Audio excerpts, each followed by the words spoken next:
Hi guys, this is Gloria reporting for Ifoma Edum. So the Labour Party on Thursday called for the dismissal of the Inec chairman, Prof. Mahmood Yakubu, and also demanded that the commission be probed. In a statement, the Director General of the Labour Party Presidential Campaign Council, Akin Osuntokun, demanded that a forensic financial investigation be conducted on all expenditures and donations received by the commission before, during, and after the 2023 polls. Osuntokun stated that all evidence supplied by both the PDP and Labour Party confirmed that the election was marred by irregularities. He also warned APC to desist from any further intimidation of the European Union and other election observers over their reports on the poll. His statement reads in part, "We demand the immediate dismissal from office and prosecution of Prof. Mahmood Yakubu and the commencement of forensic financial investigation into the expenditure of budgeted disbursements and donor funds received by Inec. This is in addition to the 300 billion appropriated from the National Purse, as well as other funds and materials received from international donor agencies.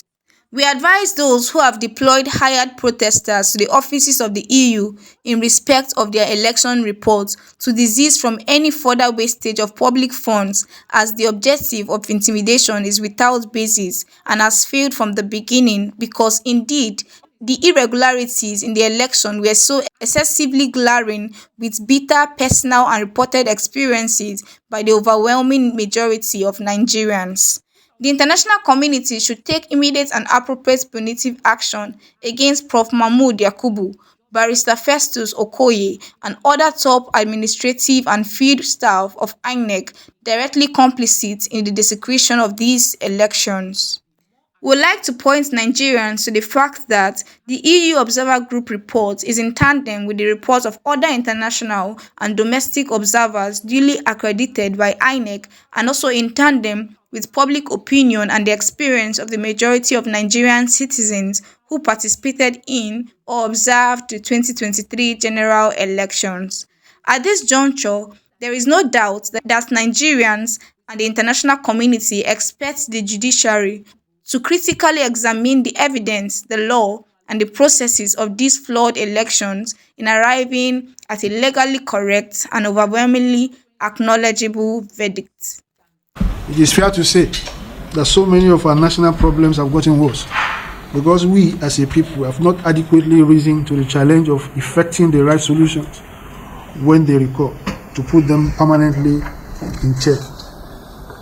Given the extent of the fraud, impunity, conspiracy, deceit, financial waste, and democratic impediment orchestrated and effected in the 2023 elections, and the increased interest, awareness, and participation of our people in partnering practically to bring genuine change to our country at this time, it is imperative that we as a people do not again fall to the complacent hopelessness that has aided recurrence and deterioration, but that we pursue the required rectification and legal correction required to ensure that the will of the people, as expressed in 2023 elections, are firmly and rightly upheld.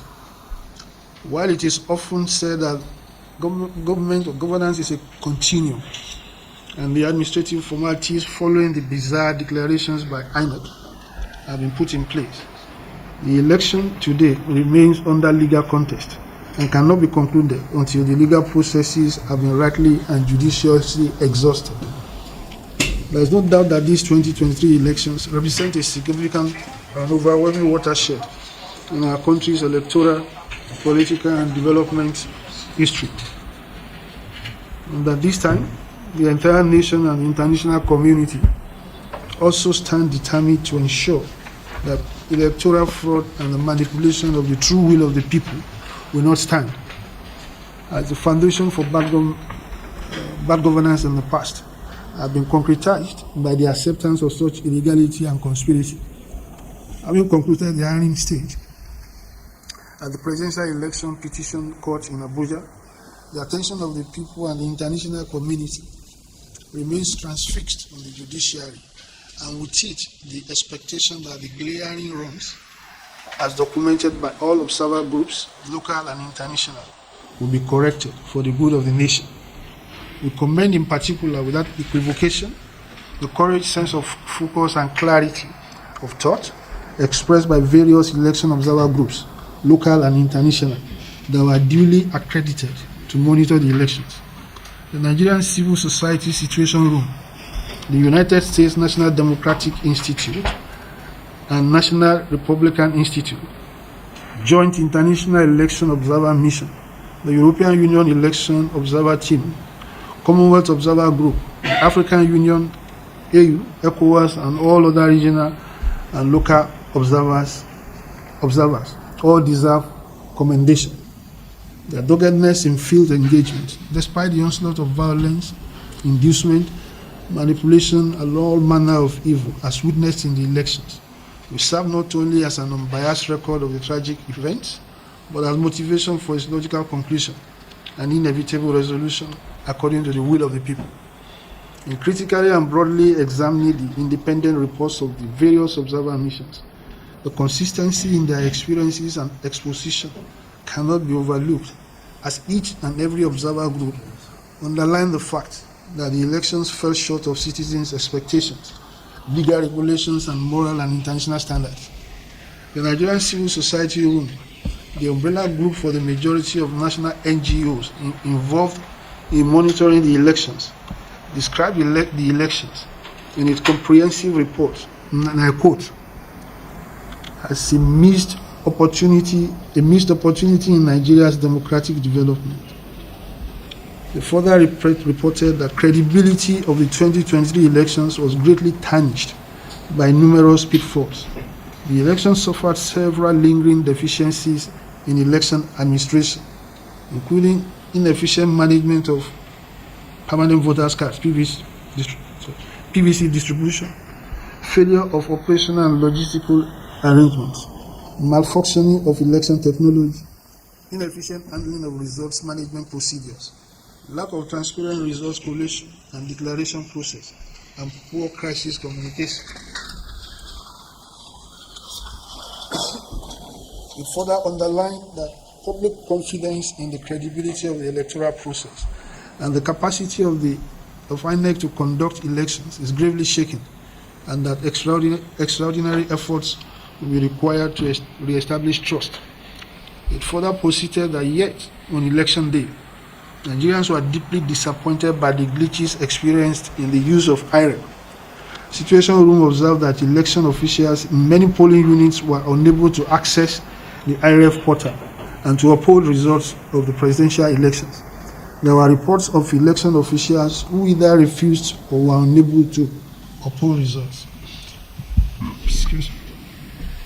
The Civil Society Situation Room also emphasized that no presidential election result was uploaded to the IREF portal as at 8 p.m. on the election day. In instances where upload occurred, the results were not legible or was defaced. Some uploads were not relevant as pictures of individuals or scenes on the location were uploaded. Going further to state that the seemingly high-handed manner in which the chairman of INEC, who served as a national collation officer for the presidential election, handled proceedings during the results collation exercise further eroded public confidence in the elections. The failure of the chairman of INEC to properly consider appeals for review of results from some states in the light of the malfunction of IREF, as well as the apparent haste with which the collation process was concluded in an unusual hour, provided the basis for some observers to question the credibility of the collated results. Quote, and I hope you realize that these are observations by the civil society in Nigeria. They are not my opinions, so that you can properly contextualize what I'm saying. The NRI, American International Election Observer Mission, whose parent bodies had, prior to the elections, deployed resources in voter education and so many other areas in aid of a credible outcome, in their own report, submitted, and I quote, the 2023 elections in Nigeria fell short of citizens' legitimate and reasonable expectations. significant logistical, technological, and communication failures by INEC. Political violence, regional disparities, electoral integrity, instances of vote manipulation, and marginalization of key populations marred the electoral process and disenfranchised voters negatively, and disenfranchised voters, negatively impacting on key aspects of the election process. The report went further. Quote, the portal was not in compliance with open election data principles and did not provide the information in a complete, bulk, or machine analyzable format, limiting the ability of citizens to verify results at the local government area levels, state and national level, or to fact-check contradictory narratives. A significant percentage of the results uploaded to the IREF were unreadable. Furthermore, at the time of publication, INEC has still not uploaded more than 9,000 presidential polling units out of 136 nationwide to the IREF, and did not clarify how many of these units were cancelled. Unquote. In conclusion, the NDI-NRI observer mission held that INEC's lack of transparency and communication regarding the cause and extent of this problem undermined confidence in the process, especially in those zones and among parties that consider those areas their strongholds. The NDI-NRI further recommended that INEC, the police, and the courts should identify and prosecute those responsible for electoral violence or manipulation during the 2023 elections, further recommending that the international community should sanction and name government and party officials who orchestrated, tolerated, or encouraged electoral violence or manipulation during the 2023 election cycle. On its own, the European Union Election Observer Mission also presented a most comprehensive and analytical report. It stated clearly, and I quote, the 2023 general elections did not ensure a well-run, transparent, and inclusive democratic process, as assured by INEC. Public confidence and trust in INEC was severely damaged during the presidential poll and was not restored in state-level elections. It went further to state that abuse of incumbency by various political office holders distorted the playing field, and that public confidence gradually decreased and was severely damaged on 25th February due to its operational failures and lack of transparency, and that multiple missteps and lack of transparency before the polls, compounded by severely delayed display of presidential result forms, dashed the public trust in election technologies used. INEC failed to give a timely and comprehensive explanation for the failures on 25th February. Unquote. The EU Observer Report further underlined, and I quote, on 25th February, voting was critically delayed by the late arrival of sensitive materials, and during the early stages of the collation, presidential results forms from polling units were not displayed real time on the IREF as committed to by INEC and anticipated by all stakeholders. A critical failure in the entire election process manifested at collation stage on 25th of February due to widespread disorganization,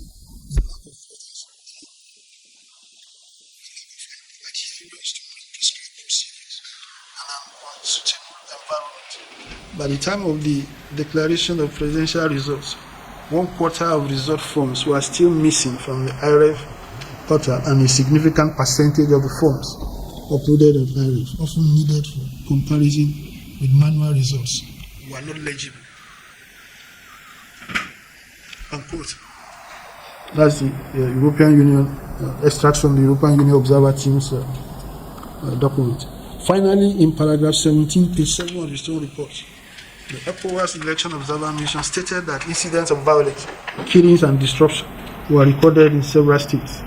The mission deplores the unfortunate incidents that occurred in the lead-up to E-Day, leading to loss of life in some parts of the country. These include the murder of the Labour Party presidential senatorial election for Enugu East, alongside 5 of his supporters. Ladies and gentlemen, I've gone into detail in highlighting the consistency in the observations of different independent observer groups and the severity of their condemnation of the election process. Because of recent mischievous attempts to discountenance the uniformity of all reports on the level of manipulation and illegality executed at the last elections, the Labour Party and the Obidati Presidential Campaign Organization hereby condemn vehemently the negative and jaundiced responses on the EU reports and other election observers' reports by the spokesperson of the APC administration and other ill-informed persons which are totally in discord with the mood of the nation at this time, and which also present an embarrassing contrast to their selective celebration of the 2019 election reports from these same observer groups. We advise that those who have deployed hired protesters to the offices of the EU in respect of their election report desist from any further wastage of public funds, as the objective of intimidation is without basis and has failed from the beginning, because indeed the irregularities in the election are so excessively glaring, with bitter personal and reported experiences by the overwhelming majority of Nigerians. The EU Election Observer Mission, as well as the Civil Society Situation Room, NDI/RI, YIAGA, etc., are all INEC accredited observer groups, as well as very credible and long-standing international and local stakeholders in the Nigerian democratic process, whose reports are an essential contribution towards strengthening Nigeria's democracy. We would like to point Nigerians at this stage to the fact that the EU Observer Group report is intangible with the reports of other international and domestic observers, duly accredited by INEC, and also in tandem with public opinion and the experience of the majority of Nigerian citizens who participated in or observed the 2023 general elections. At this juncture, there is no doubt that Nigerians and the international community expect the judiciary to critically examine the evidence, the law, and the processes of these flawed elections in arriving at a legally correct and overwhelmingly acknowledgeable verdict. To all the people of Nigeria, youths, elders, voters, non-citizens, to continue to follow the legal process patiently, keenly, and peacefully to the final resolution. In conclusion, we commend the international community and civil society for their continued support in growing and consolidating our democracy. It is now only logical, bolstered by the final observer group reports, that the international community take immediate and appropriate punitive action against Professor Mahmood Yakubu, Barrister Festus Okoye, and other top administrative and field staff of INEC, directly complicit in the desecration of the results. We also demand unequivocally the immediate dismissal from office and prosecution of Professor Yakubu, and the commencement of forensic financial investigation into the expenditure of budgeted disbursements and donors' funds received by INEC, not least of which was the 300 billion naira appropriated from the national post, as well as other funds and materials received from international donor agencies. Once again, we thank you, the media, for your continued dedication in reporting this extended resolution, and Nigerians all over the world for their alertness and steadfastness. On February 23, 2023, we came out to do the law, and we came to the country from the approaching domination of bad government, information, and fugitives. A new Nigeria is indeed possible. Thank you for your time and patience. We are at the stage of even testing or what the judiciary has to say with regards to the presidential elections. The president we have today is still in court. The legitimacy is still far away from being established. So whatever he does in terms of administrative steps is within his own prerogative. I will leave the decision of the response of the Abia State government to handle what has been requested of it, if it is indeed extended to him. That's why it's government. We don't dictate to officials elected on our party. We will take that into consideration and respond appropriately. The only point I want to make is that going forward, every step taken by this administration should reflect, with this president, at least until cases are concluded, should reflect the reality of the economic situation of the country, especially as it affects the majority of Nigerian citizens. The Constitution of Nigeria allowed for nominations from 36 states. I do not think we should go beyond that in recognition of the stark economic hardship that is confronting our people.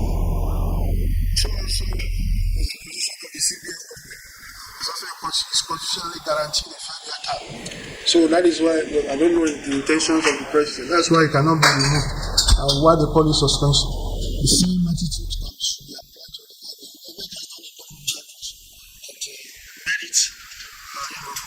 to the sanction accordingly. Ideally, anybody who has committed the kind of gross abuse of office that Inec has committed should resign.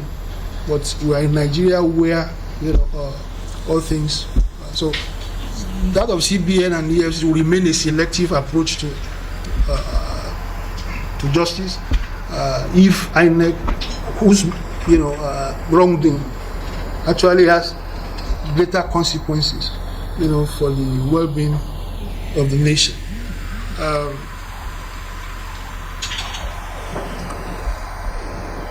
There is a point I would like to make that please listen very well. Now, from all the observer group reports, what you will note, and even from Nigeria, among the majority of Nigeria, is the severe condemnation of INEC in all facets of. Now, is it not contradictory to expect that an agency that stands condemned will produce a honest result? I mean, there's something contradictory in saying that somebody is a thief, and then something is stolen, and said, no, it's not him that stole the thing. So this is a big conundrum or contradiction for us to establish. If INEC is guilty as charged, that puts into contention and untenability of the results from such a compromised agency. They were saying something about the INEC, the resident electoral commissioner in LAMBAST. You can see the efforts being made by the authorities in Abuja in quite an escapist manner, trying to say they want to discipline when they are the father of all the wrongdoings. There is nothing that the INEC has done that this INEC in Abuja has not done 10 times worse. So, physician, heal thyself. You are pointing at the beam in somebody's eyes and forgetting the log, in your own eyes. So you see that, as I said, look, you can say we as parties, we as a party, we are partisan, right? So we have reservations and criticism. But what about objectively independent organizations, both in Nigeria and outside, coming to a consensus that this INEC is not credible? If the INEC is not credible, how can we expect results emanating from that same group to be credible? So this is the reason I think they've done enough damage, and at the very minimum, Chinaza was saying that if he has any shame, he will have resigned. But if the president has political will, there are ways of going around that. He can be suspended from office, just like what they have done to the CBN government. So it's all, the only thing required is political will to do the right thing. But being the beneficiary of INEC's mischief, I wouldn't put it. I don't expect that. But they have precedences. If in truly they have been honest with Nigerians. You remember the late president, Moruera, that we quite openly acknowledge that, INEC and the results that were declared, they lack credit, but they are not of. And so he went ahead to appoint, set up an election review committee under Justice Mohammed Ways, to move Nigeria towards the objective of attaining credibility in election management. President Jonathan, Goodluck Jonathan, did a similar thing. And of course, you remember that he didn't even wait for the elections to be concluded before doing what they do in established advanced democracies, and that is to save the country from trauma, from victory, by calling President Buhari to come and. So, and of course, at that time, You remember the conduct of these same APC people. They went so far as calling for the formation of a parallel government. Yeah. So you can see the contrast in conduct, in the conduct of what we have today and what we have then. But more importantly, of course, is INEC. One of the problems of Nigeria is impunity. People will do wrong things, commit grievous offenses without any sanction. If this INEC, the chairman are not sanctioned, what will be the disincentive of future chairman of INEC not to do the wrong thing? After all, nothing will happen to you.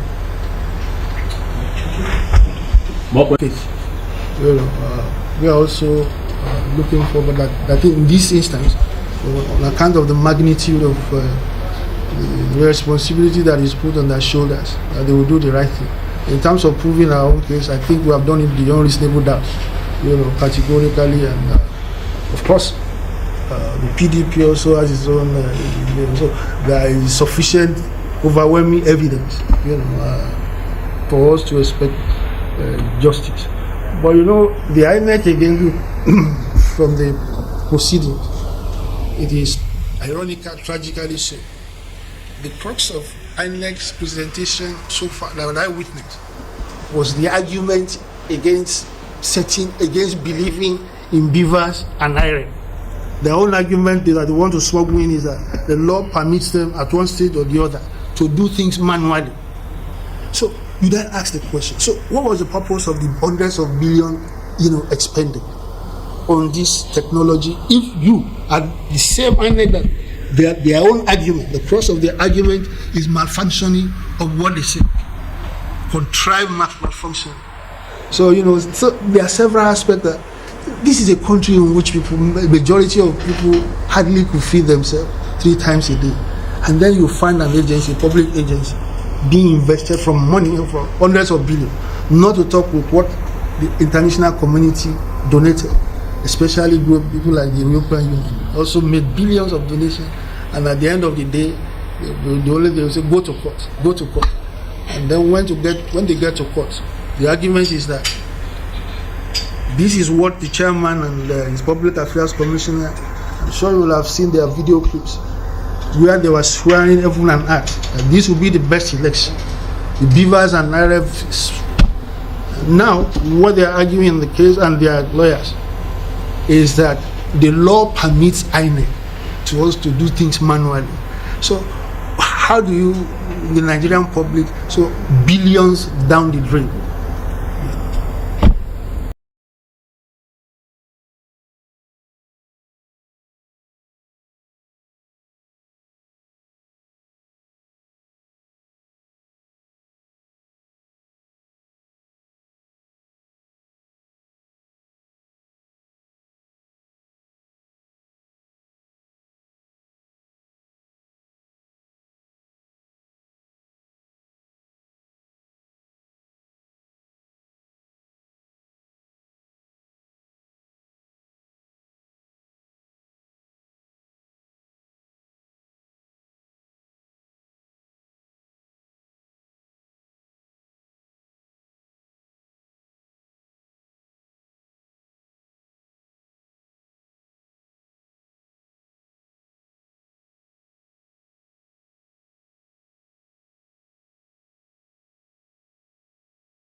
do you have to say about this, guys?